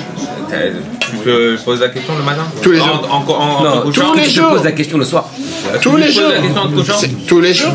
Et c'est la raison pourquoi tous les matins on dit. Pourquoi tous les matins tu dis Modani? Je le dis, mais. Quoi, c'est pas une routine? C'est pas vrai, je pense pas. Pourquoi tu penses pas? Tu sais très bien qu'il y a beaucoup de gens qui ne se sont pas réveillés ce matin. Malheureusement, mais je me pose pas la question, je me dis pas, je vais pas me réveiller habituel, ça. Mais on n'a pas la certitude. On n'a pas cette certitude. Il faut se mettre dans la position où on n'a pas la certitude. Mais c'est ce que la Torah nous a fait. Alors on arrive. C'est pour ça qu'on dit que c'est un miracle, non? La manne descendait, la Torah te dit Midei Yom Beyomo chaque jour. Ça veut dire que d'un côté, il y avait cette abondance qui tombait du ciel, etc. Mais le côté, c'était quoi? C'est qu'il n'y avait aucune certitude. Il n'y avait aucune tranquillité. Il n'y avait aucun moyen d'être garanti qu'elle allait tomber le lendemain. Avec la manne, Dieu n'a pas seulement donné la manne. Il y avait un ordre de Dieu qui tombait dans la manne. C'était quoi cet ordre? À condition que vous la terminez ce soir. C'est-à-dire que je te donne tout ce que tu veux, mais il faut que tu la termines ce soir. Tu n'as pas le droit d'en laisser pour demain. Et celui qui laissait quelque chose pour demain, c'est pour essayer. C'est même pas si tu voulais être malin. Te dire, je vais en mettre dans le congélateur, je vais en mettre dans le frigidaire, il n'y a pas. La Torah, elle te dit, c'est où tu manges tout ce soir, sinon tu n'en as pas pour demain. Et ça, c'est ce qui est incompréhensible. Pourquoi Dieu a dû donner un tel devoir? Pourquoi Dieu a dû te dire? Vous êtes servi rare. Faut pas que je suis en train de me servir. C'est à toi, c'est à toi, c'est à toi. Merci, merci. Ça va servir là-bas. Comment ça se fait que Dieu d'un côté te dit recevez la manne, mais à part recevoir la manne, tu ne dois pas en laisser pour demain? Qu'est-ce que ça dérange s'il en laisse pour demain? Qu'est-ce qui dérangeait Dieu de se dire je garde un morceau pour demain? Pourquoi pas en garder pour demain? Quoi ça? Mais encore une fois, pourquoi je vais mettre à telle épreuve? Déjà, je ne sais même pas ce que je vais manger demain. Ça dérange vraiment que je garde quelque chose pour demain? Tout d'abord, on sait très bien que aucune personne sur Terre peut se rassasier aujourd'hui s'il doute du lendemain. C'est une règle. Comment Dieu a créé l'humain. Tu ne peux pas être plein aujourd'hui si tu ne sais pas de quoi est fait le lendemain. Si tu ne sais pas ce que tu vas avoir demain, tu ne vas pas être plein aujourd'hui. Tu as un problème avec. On sait qu'il y a le fameux psychologue juif qui s'appelle Abraham Maslow qui a mis cette échelle, cette pyramide des besoins. Et il te dit que la première des choses que quelqu'un doit avoir dans la vie, c'est cette certitude, cette survie, et savoir, être garanti qu'il va s'en sortir. La plus pire des choses qui se passent avec nos otages aujourd'hui, dans les tunnels du Hamas, c'est qu'ils ne savent pas s'il fait jour, s'il fait nuit, quelle est cette certitude, est-ce qu'ils vont vivre demain, est-ce qu'ils vont avoir quoi manger demain, est-ce qu'ils vont sortir demain. La plus pire des choses qui peut arriver à un être humain, c'est quand tu enlèves ce socle, cette stabilité, cette certitude de savoir que demain tout ira. Peut-être que je n'aurai pas le même manger qu'aujourd'hui, mais j'aurai quelque chose, je ne serai pas sans rien. Tu as besoin d'avoir cette stabilité. Et une personne, en général, organise sa vie d'une manière qu'il a une certaine protection, une certaine certitude, une certaine tranquillité, peu importe quel niveau, peu importe comment. Il sait ce qui va se passer demain et après-demain, il n'a pas peur de surprise. C'est vrai que la manne donnait énormément à manger à tout le monde. Mais la manne, elle a enlevé cette indépendance et elle a enlevé cette stabilité. Parce que chaque nuit, tu n'étais pas censé savoir ce qui va se passer demain. Et tu n'avais aucune certitude que demain matin, tu vas recevoir la même chose. Aucune garantie. Même si, comment tu t'appelles? Betzalel. Le rabbin Betzalel a dit qu'on était habitués. Le rabbin Betzalel a dit qu'on était habitués. Personne, les gens ne savaient pas. Personne ne savait. Maintenant, regardez ce que le Rambam nous dit dans Dvarim. Nachmanide, Rabbi Moshe ben Nachman. Il te dit la raison pourquoi la Torah elle appelle ça, que c'était pour le man anotra, pour te faire souffrir, te tester. Ki haya nisayon gadol. C'était un énorme test, une énorme épreuve. D'aller dans le désert. Ve'en be'adam klum min haman, il n'y avait rien dans la main à part la manne. Il devait tomber chaque jour. Et au final, le soleil pouvait pourrir la manne. Et on avait tellement faim. Je n'étais pas garanti qu'on allait avoir quelque chose demain. Alors, quel était le but derrière? Pourquoi Dieu cherchait à avoir fait un tel test? De te dire, je te donne tout ce que tu veux que pour aujourd'hui. Rien demain. C'est ce qu'on arrive. Qu'est-ce que Dieu cherchait avec? Qu'est-ce que ça dérangeait à Dieu si on allait mettre quelque chose, on allait garder dans la terre, congélateur s'il y avait à l'époque? Et là, on comprend la réponse. Que la manne, parachat cette semaine, c'était le meilleur séminaire pour former le peuple juif au bitachon. Ça, c'était la raison pourquoi Dieu a fait une chose pareille. Dieu ne cherchait pas à donner du pain, parce que si vraiment Dieu cherchait à donner du pain aux gens, à leur donner à manger, il y avait 1001 façons de le faire. Il peut y avoir des passants qui passent, des charrettes qui passent, des pays voisins. On pourrait trouver 1001 manières comment pouvoir nous donner du blé, du pain, du manger, pas obligé de faire tomber du pain du ciel. La manne était pour faire prendre conscience au peuple juif que qu'on veuille ou pas, on dépend de Dieu. Et vaut mieux le vouloir que ne pas le vouloir. Vaut mieux dépendre de Dieu que de quelqu'un d'autre. Chaque nuit, on allait dormir avec le frigidaire vide. Et quand un enfant il demandait à ses parents, Manochal, qu'est-ce qu'on m'a demandé de manger demain matin? Le père il répondait, celui qui s'est soucié pour nous aujourd'hui, se souciera pour nous demain. Le bon Dieu. On n'est pas arrivé ici par nos propres forces. Et on ne continuera pas dans cette route avec nos propres forces. Et comme ça, c'était la meilleure école pendant 40 ans. Il suffit de voir la situation en Israël depuis 3 mois. Je parle dans tous les cours. Il n'y a pas un pays sur Terre qui peut se faire attaquer par 6 pays, presque quotidiennement, et qui continue à survivre comme si rien n'était. Des mariages, des smachot, les gens ils sont en vacances, les gens ils voyagent. Et ça, c'est la plus pire des choses que nos ennemis n'arrivent pas à comprendre. Et c'est pour ça que nos ennemis sur les 4 coins du monde, depuis l'Amérique jusqu'à la France, parmi les 4 coins de la planète, se disent qu'il y a quelque chose qui ne va pas ici. Où il ne s'est rien passé le 7 octobre? Où ces gens, ce sont des extraterrestres? Mais quel pays se fait attaquer par des missiles de 6 fronts, presque tous les semaines? Presque tous, c'est devenu la norme. Et la vie continue. Et on est tellement habitué à vivre avec cette protection divine que c'est la norme. Mais la réalité, elle est que si on n'a pas cette protection, aussi bien que les soldats essaient de faire le maximum, Israël disparaît depuis longtemps. Depuis 3000 ans d'histoire, pas depuis le 7 octobre ni 80 ans, depuis 3000 ans d'histoire, la Torah nous dit les yeux de Dieu protègent Israël du début de l'année à la fin de l'année. Il n'y a pas de logique derrière. Israël est capable aujourd'hui d'envoyer des missiles ou d'envoyer des attaques ciblées en Syrie, au Liban, dans les 4 coins qui sont loin d'Israël, à 1 kilomètre de la frontière de Gaza. On n'est pas capable de trouver où sont les otages. Il n'y a pas de logique.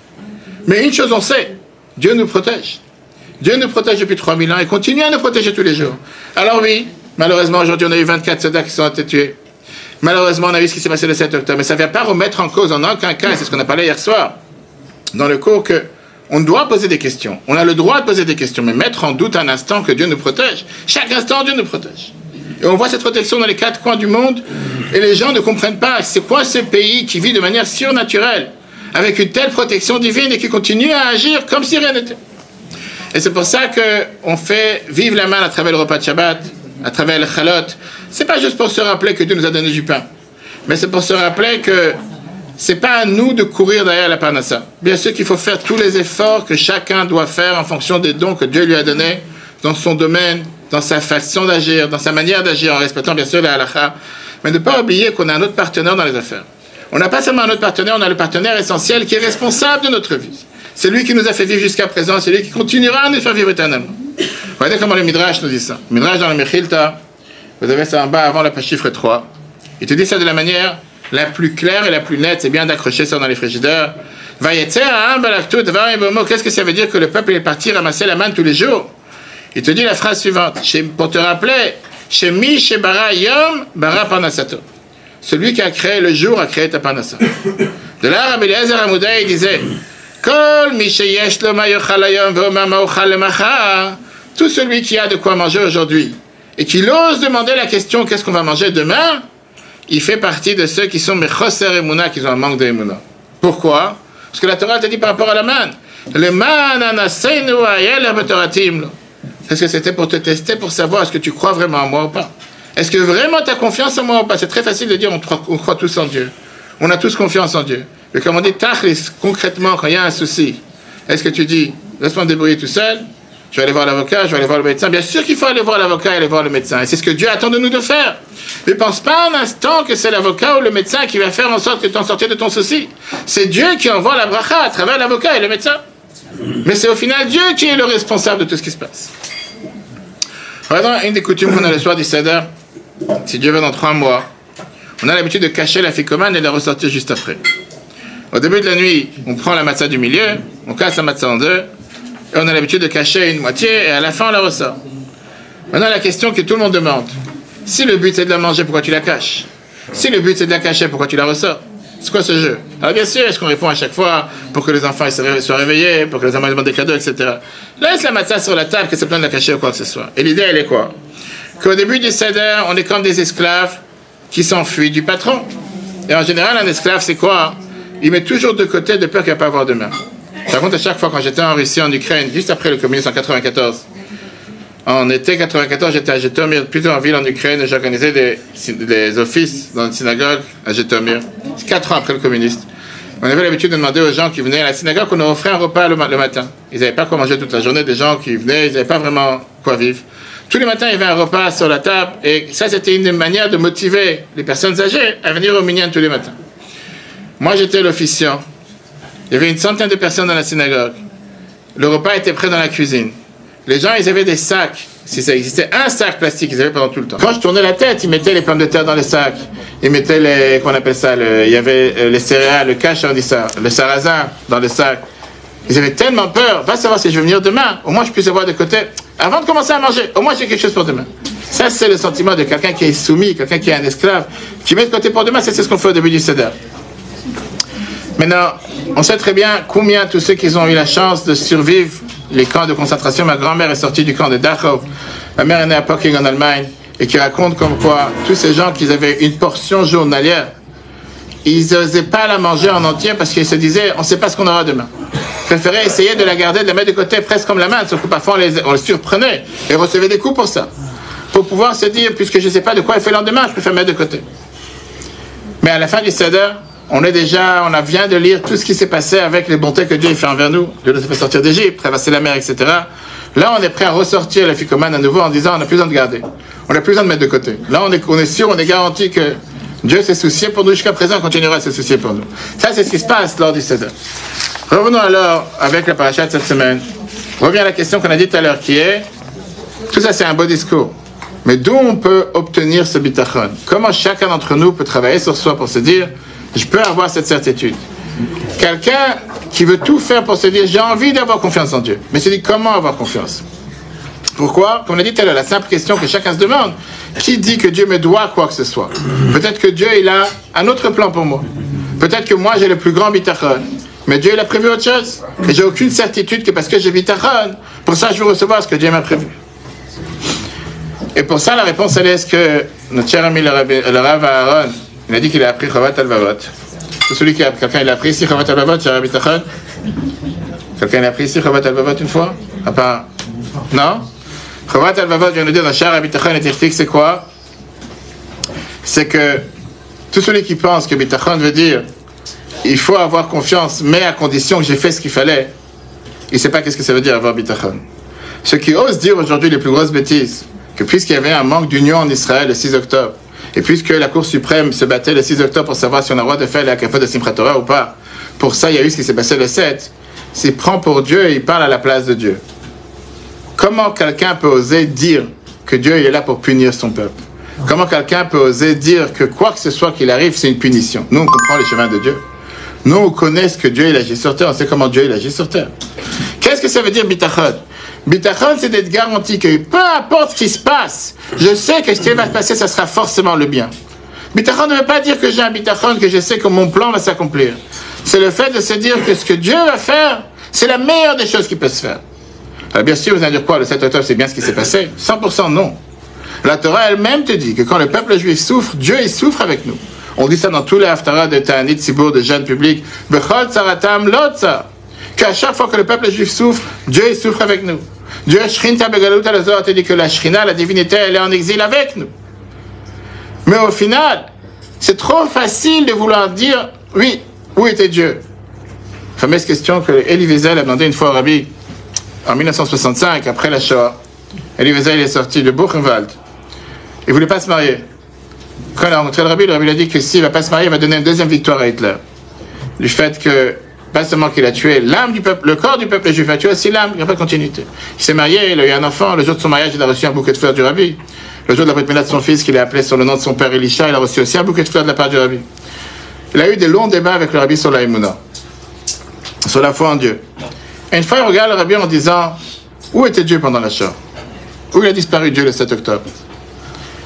Et le Rabbi qui réfléchit un instant, il le regarde sérieusement. Le Rabbi a souffert pendant la Shoah, comme Elie Wiesel, comme beaucoup d'autres. C'est très bien qu'un des frères du Rabbi, Dov Ber, a été tué par les nazis en Ukraine. Son père a été exilé en Sibérie, au Kazakhstan. Lui-même, il a dû s'enfuir en France. Il était là de 1933 à 1941. Il est passé sous les bombes d'Hitler. Il devait partir d'un endroit à l'autre, à Vichy, à Marseille, à Nice. Il a presque raté le dernier bateau qui sortait après du Portugal pour pouvoir s'enfuir, tous ceux qui connaissent l'histoire du Rabbi. Donc le Rabbi lui dit, et en qui tu veux qu'on ait confiance? Est-ce que tu veux qu'on croie en l'homme? Est-ce que tu veux croire en l'humain? La question qu'il lui demande, où était Dieu, c'est comme si, pourquoi Dieu nous a abandonnés? Il fait au contraire, bien sûr que Dieu était présent. Alors encore une fois, je ne vais pas vous lire dans les 8 pages de la lettre, mais le Rabbi lui dit que pensez un instant que le monde ne fonctionne pas comme Dieu décide. Bien sûr que le monde fonctionne comme Dieu décide. Ça ne veut pas dire qu'il n'y a pas des choses que l'humain est fautif. Et l'arbitre qui rentre dans une non-discussion en lui disant, ces mêmes personnes qui étaient là pour défendre les droits des chats, les droits des chiens, les droits des animaux, étaient capables le même soir, après avoir gazé 12 000 enfants, s'asseoir en jouant du Mozart, en faisant comme si rien n'était, mais qui se battaient pour les droits des animaux. C'est sur ces gens-là que tu veux t'appuyer. C'est sur ces gens-là que tu veux dire qu'on a confiance en eux. Heureusement qu'on a Dieu sur qui s'appuyer. Chovat Alvavot te dit la phrase suivante de chiffre 3. Shara Bitachon, premier chapitre. Qu'est-ce que ça veut dire Ma'ot Bitachon? C'est quoi le Bitachon? Imnuchat Nefesh Aboter. C'est d'avoir cette certitude, cette tranquillité de la personne qui a confiance en Dieu. Sheyeh Libo Samour, qu'il puisse s'appuyer sur Almi Shebatach Alav, s'appuyer sur celui sur lequel il a confiance. Sheyeh Aseh Atov Ve'anachon, tu fasses ce qui est le meilleur pour lui. Qui veut dire, bitachon, ça ne veut pas dire que Dieu il fasse ce qui est mieux que moi je pense qui est bien pour moi. Bitachon veut dire que j'ai 100% confiance en Dieu, que Dieu il sait exactement ce qui est la meilleure des choses pour moi, et il sait ce qu'il faut faire. Et il sait que n'importe quelle chose qu'il va faire, ce sera la meilleure des choses pour moi. Alors a priori, il n'y a pas de différence entre Emouna et bitachon. Bitachon, c'est un niveau plus élevé que Emouna. C'est pas seulement que le monde est géré par Dieu. Bitachon, ça te donne aussi cette certitude et cette joie. Être enthousiaste, être heureux, de se dire que je sais que je suis guidé par la personne qui est Dieu, la plus sûre sur terre, sur laquelle je peux m'appuyer, pas sur un être humain. En hébreu, comment on appelle un souci? Comment on dit un souci en hébreu? Dagot. Exact. Ça c'était comment ton prénom? Le Rav Betzalel vient de dire qu'un souci, on dit Dehaga. Dehagot, c'est un souci. Comment on écrit Dehaga? Dalet, Aleph, Gimel, E. C'est Aleph, Gimel, Dalet, E. Qu'est-ce qui manque? La lettre bête. Le monde a l'habitude de dire quand il manque le bitachon, on a des soucis. Quand tu n'as pas le bête, tu as le Aleph, Gimel, c'est mignon, non? Mais c'est pas seulement mignon, c'est réel. C'est plus que mignon. C'est la réalité. C'est ce que la Torah te dit. D'où on le sait? La Gemara Brachot. La Gemara Brachot, page 60b. Nous raconte la fameuse histoire que tout le monde connaît, que Rabbi ramène dans l'écouté Sichot 2, page 393. L'histoire de Rabbi Akiva. C'était quoi l'histoire de Rabbi Akiva? Rabbi Akiva qui était dans une route, qui était dans la route, il est reparti pour là se faire inviter dans une maison. Et à chaque maison qu'il a tapé à la porte, on lui a dit non. Il a dit la fameuse phrase, Kol David Rachaman al-Etav Avid. Tout ce que Dieu a fait, c'est pour le bien. Il est parti dormir dans la forêt. Avec lui, il avait un coq. Avec le coq, il avait un âne. Et il avait une bougie. Est venu le vent, il a éteint la bougie. Un chat est venu, il a mangé le coq. Un lion est venu, il a dévoré l'âne. Rabbi Akiva l'a répété. Kol David Rachaman al-Etav Avid. Tout ce que Dieu a fait, c'est pour le bien. Dans la nuit, ils sont venus des bandits pour essayer de cambrioler le village. Rabbi Akiva a dit, je vous ai pas dit que Kol David Rachaman al-Etav Avid, que tout ce que Dieu a fait, c'est pour le bien. Si je serais resté dans la ville et j'aurais été accueilli par les gens de la ville, et la lumière, elle aurait éclairé, et le chat, il aurait fait du bruit, et l'âne, il aurait crié, va savoir où j'aurais été aujourd'hui. Quelle est cette approche de Rabbi Akiva? C'est un extraterrestre? Qu'est-ce qu'il se pense vraiment? Il pense à un instant à ce qu'il est en train de dire. La vie est belle, il se fait jeter dans la rue, il n'a pas où dormir, il va dormir dans la forêt. Ce que Dieu a fait, c'est pour le bien. C'est quoi cette approche? D'où il sort avec un tel bitachon? Et la réponse, elle est que même si le plan final se passe différemment de ce que j'ai prévu, lui, il avait prévu de pouvoir dormir dans la ville. Il n'avait pas prévu de perdre son chat, son âne, son coq et sa bougie. Mais c'est dit, mais Dieu, il sait ce qu'il doit faire. Et je suis sûr que qu'est-ce que Dieu a fait, c'est sûr que c'est la meilleure des choses. Ça, c'est une approche qu'on peut avoir dans le bitachon. Mais comme j'ai dit tout à l'heure, quelle différence entre la Emouna et le bitachon? Et surtout la question qui est demandée, on ne dirait pas de dire dans le Télim, Bitrou Bachem Adead, ayez un bitachon en Dieu de manière éternelle, Israël Betar Bachem, les chansons qu'on chante aujourd'hui régulièrement avec les soldats. Et la réponse, elle est le même Télim te dit qu'on a dit tout à l'heure. Aboter Bachem Chesed Yesavevenu. Celui qui a confiance en Dieu, celui qui a un réel bitachon en Dieu et qui sait que Dieu il va faire en sorte que ça se passera de la meilleure manière, il est garanti d'avoir chesed, d'avoir la bonté qui va l'entourer. Pourquoi? Comme on l'a dit tout à l'heure, le Pirush Ekrim nous dit qu'on a mentionné au début que bitachon c'est la hamshir chesed chinam alabotrim, de donner cette bonté gratuite à tout celui qui a le bitachon. C'est pas en fonction si je mérite ou je mérite pas. Peu importe si je mérite ou pas. Même si je mérite pas. Le fait d'avoir un bitachon au final te donne cette certitude de pouvoir se dire Dieu va me sortir de là. Le Rabbi Assay rajoute encore un détail. On raconte une fameuse histoire avec un couple qui n'a pas eu d'enfant pendant de nombreuses années. Ils ont fait plusieurs examens médicaux.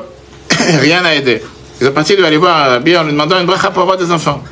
Et quand il a entendu leur demande, il leur a donné une bénédiction en leur disant que d'ici 1 an, vous allez avoir un enfant. Après 1 an, la bénédiction s'est accomplie, ils ont eu un enfant, ils ont fait un brit milah, Mazel Tov, la vie est belle. Ses disciples sont rentrés chez ce Rabbi. Ils lui ont demandé comment ta bracha c'est pourquoi, qu'est-ce qui a fait que tu as eu un tel miracle? Comment tu as réussi à faire un tel miracle? Il a dit, je vais vous dire la vérité.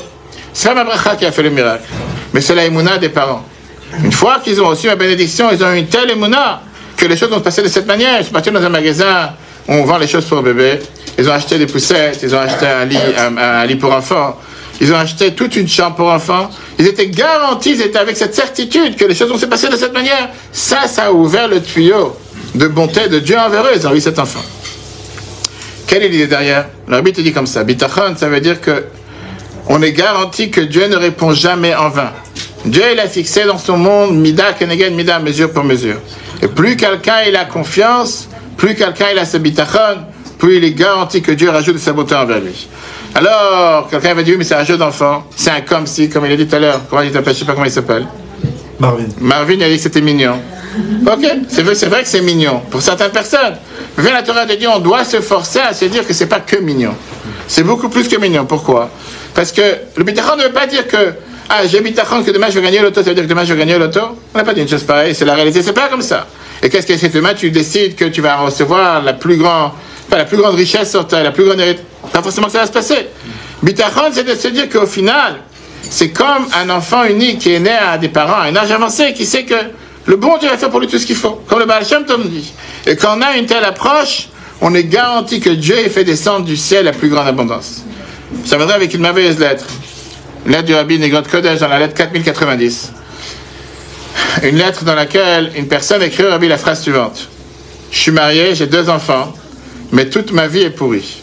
Il y a beaucoup de gens, parce qu'ils sont mariés, ils ont la misère à la maison. On ne parle pas des gens ici. Il y a des gens qui, comme ça, ils te disent qu'ils se disent, avec tout. Et c'est comme ça qu'il commence sa lettre. Maintenant, on ne connaît pas exactement toute sa lettre, mais apparemment, de ce qu'il écrit au Rabbi, il a eu 2 problèmes.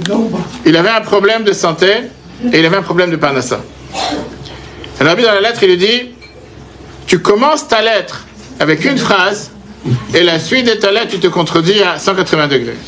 Comment tu peux commencer ta lettre en disant que tu es marié et tu as 2 enfants, et juste après tu dis toute ma vie est pourrie? Je lui dis, tu sais combien de dizaines de milliers de personnes font tout sur terre pour essayer de trouver leur partenaire, leur âme sœur, ils n'ont pas encore trouvé? Tu sais combien de dizaines de milliers de personnes font tout pour avoir un enfant?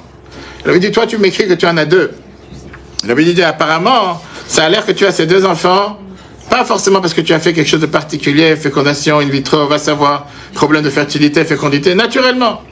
Et tu oses dire que ta vie est mauvaise. Dans la lettre, l'Arabie continue, si vous voulez, après je vous envoie le texte, l'Arabie écrit 2 pages en le disant que dans la vie, il faut savoir ne pas être kafouï tova, ne pas être ingrat avec la bonté que Dieu fait envers chacun d'entre nous. Première des choses qu'on fait, on est schizophrène du remerciement.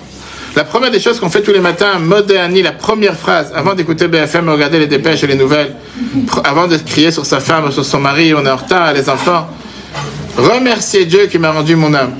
C'est pas un dû, c'est pas une obligation.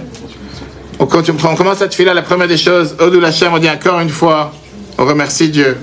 Sans arrêt, on parle du remerciement. Et tout le monde demande la question, c'est, j'ai déjà remercié une fois hier, j'ai déjà remercié une fois au début de la semaine, au début du mois. Pourquoi remercier tous les jours? Pour tous les jours prendre conscience, tous les psuké des Imra qu'on dit dans la tefila, pour celui qui fait toute la tefila du matin. On te dit, pourquoi ne pas commencer la tefila avec la Hamida? Il y a une halakha dans Shulchan Aruch que quelqu'un qui arrive en retard à la synagogue. On te dit que parfois, si tu arrives en retard, passe à la Hamida. L'Admor Azakan, il est contre. L'Admor Azakan dans Shulchan Aruch Harav, il te dit non. La Hamida, elle a une structure, elle a une stratégie. Tu viens pas, la première des choses, tu arrives, tu viens de sortir du lit, tu commences à demander. Première des choses, donne des louanges à Dieu. Ça, c'est le psuké des Imra. Pour ça, il est interdit. L'Admor Azakan, il dit non, tu es arrivé en retard, tant pis. Tu commences d'abord par donner des louanges, commence d'abord par dire merci Dieu. Après, tu vas commencer à demander ce que tu as besoin. Pas les choses à l'envers. Tu arrives, tu demandes. D'abord, dis merci. La Bible te dit c'est la même chose qui s'est passé avec Moshe il y a 2 semaines. Dans le Shemot, la Torah te rajoute un verset avec 5 mots. Quand Moshe il a tué l'Égyptien qu'il a enseveli dans la terre et après il est parti le lendemain et il a vu encore un juif taper un autre juif qui était ses pires ennemis jurés. Tatan Aviram de qui il a souffert toute sa vie. Et il dit quoi? La Torah nous dit que Vaishma Moshe, que Moshe l'a entendu, Moshe il a eu peur en se disant Achen Noda Adava. Les gens sont au courant de ce qui s'est passé hier, il faut que je m'enfuis, il s'est enfui. Pendant de 30 ans à 80 ans, c'est pas ce qui s'est passé de sa vie. La Torah elle dit pourquoi la Torah te raconte, elle te rajoute ces 5 mots. Pourquoi parler du mal de Moshe? La Bible qui t'explique parce que la Torah elle veut te montrer ici que le fait que Moshe a eu peur, ça l'a obligé à s'enfuir. S'il n'aurait pas eu peur, il n'aurait pas eu besoin de s'enfuir, il n'aurait pas eu peur que Pharaon veut le tuer, et pour ça il doit s'enfuir et partir. Ça a agi sur lui. Qu'est-ce que ça veut dire dans la vie de tous les jours? Regardons la dernière lettre, la Bible dans les Negrod Kodesh 16, page 252. Il dit, c'est connu que le Rabbi Rachab disait, le Rabbi Marash, il disait que quand on ne peut pas aller par en dessous, on va par au-dessus. Et moi je dis que depuis le départ, il faut aller par au-dessus. Il répond, il dit, même chose quand on parle du bitachon. Tu as des gens qui peuvent choisir de se dire, j'attends que la situation s'améliore, et une fois que la situation va s'améliorer, je vais commencer à croire en Dieu. Et tu as des gens qui vont te dire, d'abord, je vais renforcer mon bitachon. Et après, la situation va s'améliorer. Et pour ça, je ne peux pas ne pas terminer, puisqu'on arrive au mois d'Adar. Si Dieu veut, même si cette année on a 60 jours de Hadar, le Rabbi avait l'habitude de dire que 60 jours, on sait que dans la halakha, le chiffre 60 c'est un chiffre important, parce qu'on dit que le chiffre 60 annule toutes les mauvaises choses. Et quand on a une année dans laquelle on a 60 jours de Hadar, 60 jours de Simcha, 60 jours de joie, ça annule tous les mauvais décrets, ça annule toutes les mauvaises choses, et que Dieu fasse qu'avant Hadar déjà, on puisse mériter des bonnes nouvelles. Mais on va terminer avec une merveilleuse histoire qui s'est passée avec un juif marocain, un juif français. C'est un juif qui s'appelle Yehuda Ben Soussan. Écoutez bien cette histoire. Hein? Ben Soussan, ok. Il a eu une fille unique après 10 ans de mariage, grâce à une bracha du Rabbi. À l'âge de 10 ans, cette fille elle a commencé à se plaindre qu'elle a mal à la tête, qu'elle sent qu'il y a quelque chose qui ne va pas. Et après qu'on a fait quelques examens, en essayant de découvrir ce qu'elle a, on a découvert qu'elle a une tumeur dans le cerveau. Le seul conseil qu'elle avait à les habitants en Israël, c'était de la faire voyager, de la faire prendre un vol pour aller se faire opérer à Boston. C'était le seul endroit où elle pouvait opérer cette tumeur. Ils sont arrivés à Boston. Le docteur, il a dit, vous avez deux possibilités dans vos mains. Ou bien une opération, mais je ne peux pas garantir qu'elle va se réveiller. Ou bien la laisser telle qu'elle, mais elle a 6 mois de survie. À vous de choisir. On peut essayer de faire une opération pour enlever la tumeur, pas garanti qu'elle se réveille, et surtout sans séquelles. Ou bien, on fait rien, mais elle ne va pas durer 6 mois. Le père est tellement brisé. Ils étaient déjà à Boston. La femme, comme beaucoup de femmes, on dit les femmes, grâce au mérite des femmes juives, on est sorti d'Égypte. Elle lui dit, écoute, on est à 2 heures de New York, va voir le Rabbi Lubavitch. Demande une bracha. Boston, New York, c'est pas loin. Va voir le Rabbi, il va lui demander la question, il va lui demander ce qu'il faut faire. Pourquoi? Parce que c'est une fille qui est née par la bracha du Rabbi il y a 10 ans. C'est le Rabbi qui t'a donné une bracha pour cette fille. Va lui demander quoi faire, va lui raconter l'histoire. Il va à New York, il rentre en audience privée chez le Rabbi. J'ai eu la chance moi-même d'être en audience privée chez le Rabbi en 1978, 79, 80, 81. En 82, le Rabbi l'a arrêté de recevoir en audience privée. C'était pas groupe français-anglais. En 85, c'était déjà dans la grande synagogue. Mais jusqu'à 81, 82, le Rabbi recevait dans son bureau tous les soirs, 3 fois par semaine, de 9h du soir à 7h du matin. Et tu savais quand tu rentrais en général la veille, on te disait tu vas rentrer ce soir à 2h moins quart, ou 2h15. Avec Sharon, ceux qui venaient voir le Rabbi, on leur disait le rendez-vous à 4h15 du matin. Pour ceux qui ne sont pas habitués à avoir des rendez-vous à telle heure, ils se disaient c'est quelque chose de bizarre. Mais une des raisons, c'était parce qu'on voulait les mettre à la fin de la liste. On savait plus de temps pour parler avec le Rabbi, etc. Lui, il arrive en Echidout. Il rentre en audience privée chez le Rabbi, il commence à pleurer. Il ne peut même pas exprimer ce qu'il a à dire. Et il commence à raconter sur sa souffrance, sa fille. Le Rabbi le regarde et lui dit, dès qu'on rentre dans le mois d'Adar, on dit qu'il faut rajouter dans la joie. Et toi, tu viens ici faire le contraire. Qui t'a permis de faire entrer dans ma chambre la tristesse pendant le mois d'Adar? C'est pas une phrase que le Rabbi avait l'habitude de parler en général. L'autre, le père, il pensait que le Rabbi fait une blague. Il pensait que le Rabbi se moque de lui. Et il a commencé à crier en disant, Rabbi, mais Rabbi, c'est la vie de ma fille qui est en jeu. Je suis pas en train de faire de la comédie. Je suis pas un humoriste. Et le Rabbi qui continue en lui disant, et c'est comme ça que tu penses sauver ta fille? En pleurant? Par ça que tu fais rentrer la tristesse dans mon mois, dans ma chambre, dans le mois d'Adar? Ok. Le père, il a dit, je suis prêt à être joyeux, mais comment je peux être joyeux? Ma fille est sur le point de mourir. Je ne peux pas être joyeux. Le Rabbi lui dit, Adar, c'est un mois de Simcha. Et le mois de Simcha, c'est un mois que Vena Fachu. Le Rabbi fait avec ses mains que tout se transforme, on dit dans la Megillah, que tout se transformait. Et le Rabbi, il fait avec ses mains, tout se transformera. Le mois d'Adar. Le père, il sort du bureau et il se rappelle qu'il a oublié pourquoi il est venu. Pourquoi il est venu voir le Rabbi? Pour demander s'il fait une opération ou pas. Et là, il était tellement avec ce dialogue qu'il a complètement oublié ce qu'il faut faire. Il a demandé au secrétaire s'il peut rentrer une deuxième fois. Le secrétaire a dit, t'as pas vu la queue qu'il y a derrière toi? Impossible, il n'est pas en train de voter, pas comme on veut. Si tu veux, écris sur un papier, écris quelques mots. Je fais rentrer ça au Rabbi. Il s'assoit, il écrit au Rabbi. Le secrétaire fait rentrer son papier dans le bureau. Le Rabbi répond au secrétaire, je lui ai déjà répondu. Le père qui est têtu, il dit, je demande au Rabbi, je veux une réponse claire. Vous savez, quand on est marocain, je sais pas, il dit au Rabbi, il dit, je suis pas venu pour m'amuser, je suis venu, je veux savoir la réalité, dis-moi quoi faire. Et là, le Rabbi lui dit la phrase suivante, écoutez bien. Il dit, s'il demande, et s'il veut vraiment une réponse, il n'a qu'à demander un 3e docteur. C'est très bien que plein de fois le Rabbi demandait que parfois il faut toujours avoir l'avis d'au moins 2 médecins professionnels en la matière. Il demande un 3e avis. Plus tard, il a compris c'était quoi le danger dans lequel il est rentré. Ça, c'est la fin de l'histoire. Il est parti voir un 3e docteur. Le 3e docteur, il a fait l'opération. Et quand il a ouvert la tête, il a vu que la tumeur qu'ils ont pensé, c'était pas du tout ce qu'ils pensaient. Ce qu'ils voyaient dans les machines à l'époque. C'était pas du tout le grand, va savoir ce qu'ils ont pensé. Et malheureusement, à cause de l'opération, la fille a payé un prix très lourd. Elle a arrêté de parler. Elle ne pouvait plus parler. Ça, c'était le dégât qui s'est passé à cause de l'opération. On était allé au mois d'Adar. Ils sont toujours encore à New York, Boston, à côté. Pessah, ils sont venus faire Pessah, le Seder à Flatbush, qui est à côté de Brooklyn. On sait très bien qu'il y a la Mimouna chez les Marocains. Et il y a le Seudat Mashiach, le repas de Mashiach à la fin de Pessah. Ils sont partis voir le Rabbi dans le Fabring du Rabbi. Pendant les interruptions entre les discours du Rabbi, à chaque fois il disait les Chaim à tout le monde, à ceux qui demandaient. Et le Rabbi il appelle. Et le Rabbi lui donne 2 morceaux de matzah.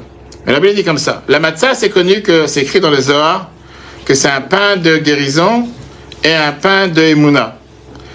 Un morceau tu donneras à ta fille pour qu'elle ait une réfoua, qu'elle ait une guérison. Et un morceau tu prendras toi pour que tu aies la Emouna.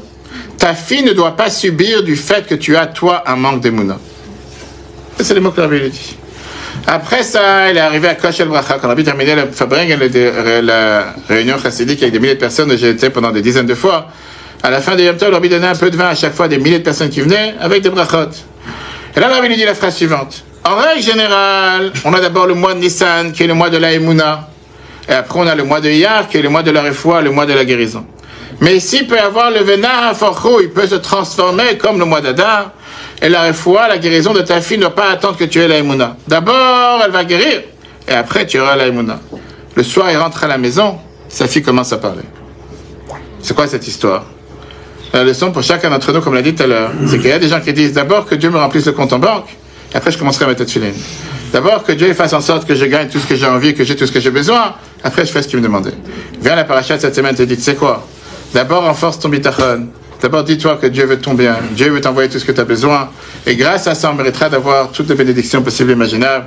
Que Dieu fasse qu'on entende et qu'on puisse toujours partager que des bonnes nouvelles de nos frères et sœurs en Israël. Que tous ceux qui ont besoin qu'ils aient une longue vie, bonne santé. Que nos soldats puissent vaincre ces terroristes dans les 4 coins d'Israël et au-delà. Que tous les otages reviennent en bonne santé, vivants. Que tous les blessés guérissent et qu'on puisse partager que des bonnes nouvelles. Le cours sera en replay sur etora.fr.